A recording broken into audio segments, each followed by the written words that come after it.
So today I'm going to show you how to make a new column, right? Because or a new field, or in ArcGIS say, let's say you want to add one more, let's say population. Let's say I think it's very simple. You can use click add,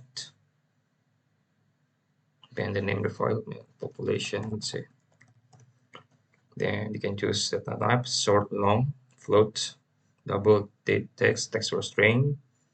Double is for decimal. I think float is two. If you want to integer, just short and long. Okay.